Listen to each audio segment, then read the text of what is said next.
हमारे साथ राघवन जुड़ गए हैं। राघवन, आपने जो चीज कुछ फैक्ट बताएं, क्योंकि देखिए एक जगह पे मालिकाना हक नहीं था हुबली में, तो इसलिए वहां पर इजाजत मिल चुकी है।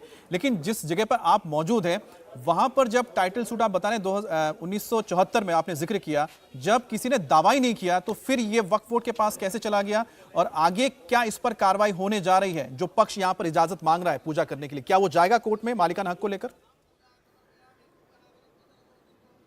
जी देखिए अमित, ये बहुत साफ हो गया है कि मालिकाना हक को लेकर जो आगे की कानूनी लड़ाई है वो हाई कोर्ट में लड़ी जाएगी। दो तस्वीरें जैसा हम अपने दर्शकों को भी दिखा रहे हैं। एक तस्वीर आप यहाँ पर देखिए, ये बेंगलुरु के चामराजपेट का ईदगाह मैदान है। पूरा सन्नाटा यहाँ पर पसरा। उम्मीद ये थी कि आज यहाँ पर गणेश चतुर्थी की पूजा होगी। तैयारियाँ बहुत की थी हिंदू संगठनों की तरफ से, लेकिन सुप्रीम कोर्ट ने यथास्थिति बनाने की बात कह दी। तो अब यहाँ पर देखिए किस तरह से इसको पूरी तरह से छावनी में बदल दिया गया है। मैं जहाँ पर भी मेरी नज़र जा रही है, कैमरे की नज़र जा रही है, आपको यहाँ इस मैदान में सिर्फ पुलिसकर्मी नजर आएंगे, क्योंकि 1600 से ज़्यादा पुलिसकर्मियों को यहाँ पर तैनात किया गया है इस दृष्टिकोण से कि अगर क्योंकि सेंसिटिव एरिया है, तनाव कभी भी हो सकता है, इसलिए इस पूरा मैदान की सुरक्षा की जिम्मेदारी अभी पुलिस को दी गई है।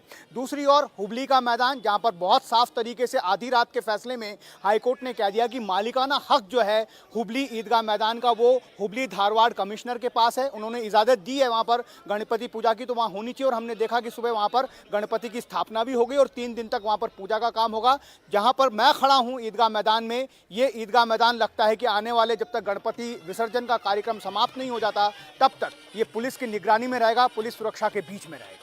मतलब टी राघवन, एक बात तो बिल्कुल साफ हो गई है चामराज वाले इस ईदगाह मैदान को लेकर कि यहाँ पर गणपति को स्थापित नहीं किया जाएगा, ना ही पूजा अर्चना होगी, क्योंकि माहौल खराब हो सकता है, ऐसी दलीलें दी गई हैं। वहीं अब सरकार का रुख क्या रहेगा टाइटल सूट को लेकर, क्योंकि सरकार तो ये दावा कर रही है कि जो री इवैल्यूएशन हुआ था उसमें ये जमीन राजस्व विभाग के पास चली गई थी।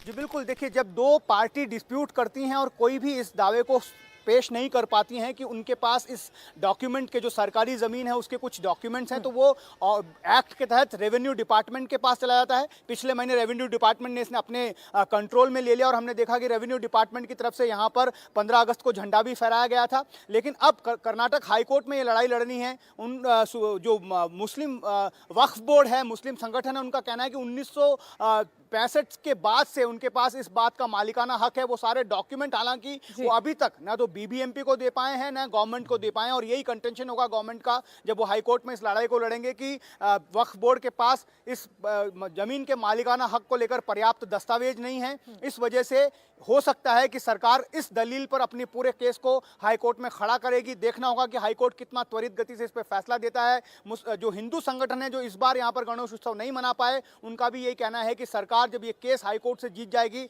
तब अगले साल इसी मैदान पर गणेश उत्सव पूरे धूमधाम के साथ मनाया जाएगा। बिल्कुल राघवन, आप नजर बनाए रखिए, क्योंकि वहां पर हालात अभी भी मुझे लगता है कि शायद थोड़े तनावपूर्ण बने हुए, इसी वजह से वहां पर उसको छावनी में तब्दील करके रखा गया है। लेकिन साथ ही आपने जो बहुत अहम चीज बता दी है कि वो है कि जो टाइटल है इस जमीन पर जिस पर आप अभी मौजूद हैं, उसको लेकर अब आगे कर्नाटक के हाईकोर्ट में कहीं ना कहीं केस चलता रहेगा। अब देखना होगा कि जीत किसके मिलती है, जीत को किसको मिल जाता है। इंडिया टीवी हर वक्त हर जगह डाउनलोड करने के लिए सर्च करें India TV news Google play store या ऐप स्टोर पर।